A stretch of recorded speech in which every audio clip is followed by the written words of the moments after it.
নমস্কার বন্ধুরা, welcome to R K sports. আশা করি তোমরা সবাই সুস্থ ও ভালো আছো। আজকে কিন্তু মেগা ফাইনাল ম্যাচ রয়েছে মোহনবাগান ভার্সেস ব্যাঙ্গালোর এফসি দলের মধ্যে। জুয়ার্তিতে আজকের এই সন্ধ্যার ম্যাচ তোমরা লাইভ কিভাবে দেখতে পারবে সেটা নিয়ে কিন্তু লাস্ট একটি ভিডিওতে তোমাদেরকে আপডেট দিয়ে দিয়েছি। তো এখনও অবধি সেই ভিডিওটা যারা দেখোনি তারা ভিডিওটা দেখে নিও, সেখানেই কিন্তু তোমরা ফ্রিতে লাইভ কিভাবে দেখতে পারবে সেটা কিন্তু জানতে পারবে। তো একটাই কথা বলবো, যে যেখানেই থাকো আজকে কিন্তু ফাইনাল ম্যাচ কোনোভাবে মিস করো না, কারণ আজকে তোমাদের প্রিয় দল মোহনবাগান দল কিন্তু খেলবে ব্যাঙ্গালোর এফসি দলের এগেনস্টে আজকের মেগা ফাইনাল ম্যাচ। তো এই মেগা ফাইনাল ম্যাচ কোন দল জিতবে সেটা কিন্তু অবশ্যই কমেন্ট বক্সে শেয়ার করো তোমাদের মতামত। তো এবার যে আপডেটটা শেয়ার করব সেটা হচ্ছে ট্রান্সফার আপডেট। সার্জিও ক্যাস্টেল, এই সার্জিও ক্যাস্টেল আইএসএলে কিন্তু একজন পরিচিত স্ট্রাইকার। সে কিন্তু একটা সময় খেলে গেছে জামশেদপুর এফসি দলের হয়ে লোন ডিলে, তারপর কিন্তু তাকে আর দেখা যায়নি, কিন্তু আবারও তার মুখ আমরা দেখতে পারবো আইএসএলে। হ্যাঁ, 30 বছর বয়সী এই স্প্যানিশ স্ট্রাইকার সার্জিও ক্যাস্টেলকে কিন্তু সই করিয়ে নিয়েছে কেরালা ব্লাস্ট এফসি দল। তার কিন্তু গতকালই মেডিকেল টেস্ট হয়েছে, সেখানে সে পাশ করেছে এবং এখন শুধুমাত্র খাতায় কলমে যে চুক্তিটা সেটাই কিন্তু বাকি রয়েছে। তাছাড়া পুরোপুরি এই ডিলটা ডান হয়ে গেছে। তো আগামী মরশুমে কিন্তু কেরালা ব্লাস্ট এফসি দলের আক্রমণ ভাগে স্ট্রাইকারের ভূমিকা নেভাবে এই সার্জিও ক্যাস্টেল।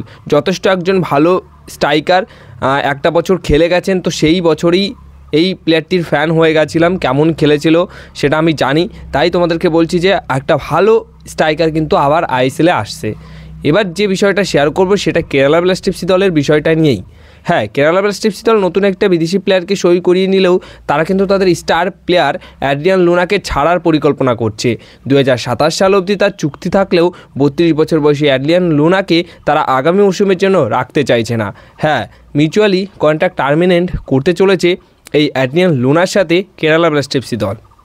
আর এই খবর পাওয়া মাত্রই আইএসএলের বেশ কিছু দল কিন্তু এই ফুটবলারটিকে দলে নেবার জন্য অলরেডি অফার করে দিয়েছে এবং এখন এটাই দেখার যে অ্যাড্রিয়ান লুনা শেষ অবধি কেরালা ব্লাস্ট এফসি দল ছেড়ে কোন দলে সই করে। আর বন্ধুরা, তোমরা কিন্তু এটা অবশ্যই জানিয়ে দিও কমেন্ট বক্সে, কেরালা ব্লাস্ট এফসি দল এই অ্যাড্রিয়ান লুনাকে ছেড়ে দিয়ে সঠিক সিদ্ধান্ত নিচ্ছে কি, এটা নিয়ে তোমাদের কি মতামত রয়েছে সেটা কিন্তু কমেন্ট বক্সে জানিও। এবার তোমাদেরকে নেক্সট আপডেট যেটা শেয়ার করব সেটা হচ্ছে মোহাম্মদ উভেশ। এই মোহাম্মদ উভেশ জামশেদপুর এফসি দলের হয়ে এই সিজনে যা পারফরমেন্স করেছে তা কিন্তু দেখার মতো পারফরমেন্স ছিল। হ্যাঁ, একদম থ্রো স্পেশালিস্ট তাকে আমরা কিন্তু বলতেই পারি। অনেক কটা এমন থ্রো নিয়েছে যেখান থেকে জামশেদপুর এফসি দলের কিছু ফুটবলাররা গোল পেয়েছে, তাই থ্রো নিতে খুব ভালো পারে এবং ডিফেন্সেও যথেষ্ট সচল। তো এই মোহাম্মদ উভেশের সাথে কিন্তু চুক্তি সেরে ফেলেছে পাঞ্জাব এফসি দল। পাঞ্জাব এফসি দল তার সাথে পুরোপুরি ডিল ডান করে ফেলেছে, চুক্তি পুরোপুরি সম্পূর্ণ হয়ে গেছে। আগামী সিজন থেকে সে খেলবে পাঞ্জাব এফসি দলে, আর প্রায় 1 কোটি টাকার উপরে তার কিন্তু স্যালারি থাকছে, বা যে বেতনটা সেটা কিন্তু থাকছে।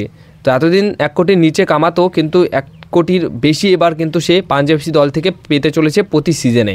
এবার বন্ধুরা, তোমাদের জন্য আরও একটা খুশির খবর রয়েছে। টিম ইন্ডিয়া, হ্যাঁ, ইন্ডিয়া কিন্তু বিট করে ফেলেছে 2031-এর এএফসি এশিয়ান কাপের জন্য, যাতে করে তারা এএফসি এশিয়ান কাপ আয়োজিত করতে পারে। 2031 সালের যে এএফসি এশিয়ান কাপ হবে সেটা যেন ইন্ডিয়াতে তারা আয়োজিত করতে পারে, সেটার জন্য ইন্ডিয়া কিন্তু বিট করেছে। এখন এটাই দেখার যে বিট করার পর সেই সুযোগটা ইন্ডিয়া পায় কিনা সেটাই কিন্তু দেখার রয়েছে। আর যদি সেই সুযোগটা পেয়ে থাকে তাহলে 2031 সালের এএফসি এশিয়ান কাপের যে টুর্নামেন্ট রয়েছে সেই টুর্নামেন্টটি কিন্তু ভারত আয়োজিত করতে পারবে ভারতের মাটিতে। এবার এটাই দেখার রয়েছে সেটা করতে পারে কি পারে না, মানে সেই অনুমতিটা আসে কি আসে না সেটাই কিন্তু দেখার রয়েছে। তো এই বিষয়টা নিয়ে তোমাদের কোনো মতামত থাকলে সেটা কমেন্ট বক্সে জানিও। এবার তোমাদের যে খবর শেয়ার করতে চলেছি, আজকের ফাইনাল ম্যাচে 2টি গুরুত্বপূর্ণ ফুটবলারকে নিয়ে রয়েছে কিছু আপডেট। প্রথমেই বলি, আজকের ম্যাচের জন্য ব্যাঙ্গালোর এফসি দলের হয়ে খেলতে পারবে না সুরেশ সিং।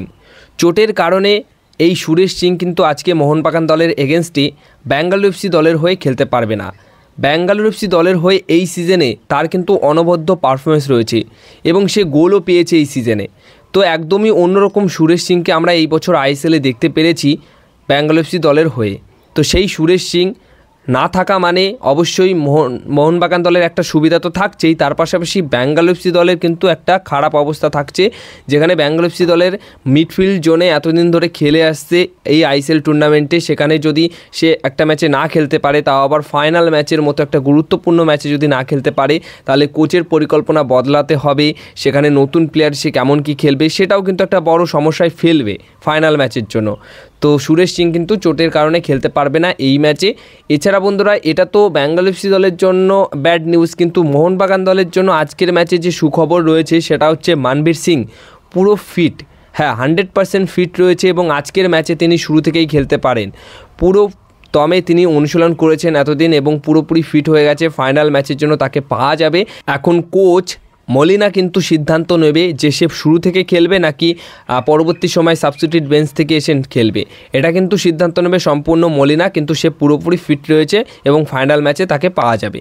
তো এর থেকে ভালো খবর আজকের জন্য কিছু হয় না, কারণ আমরা চাই যে প্রতিটা প্লেয়ারই যেন ফুল ফিট থাকে আজকের ম্যাচের জন্য এবং 100% দিয়ে আজকে সমর্থকদের যেন এক খুশি করিয়ে দেয়, এটাই চাইবো। আর সমর্থকদের খুশি করাতে পারলে কিন্তু লিওনেল মেসি জয় মোহনবাগান বলবে, এটাও কিন্তু একটা বড় পাওনা হবে, বড় গিফট সমর্থকদের জন্য হবে। প্লাস প্লেয়াররাও কিন্তু এরকম একটা জিনিস শুনবে যে জয় মোহনবাগান বলছে বিশ্বের সেরা ফুটবলার লিওনেল মেসি।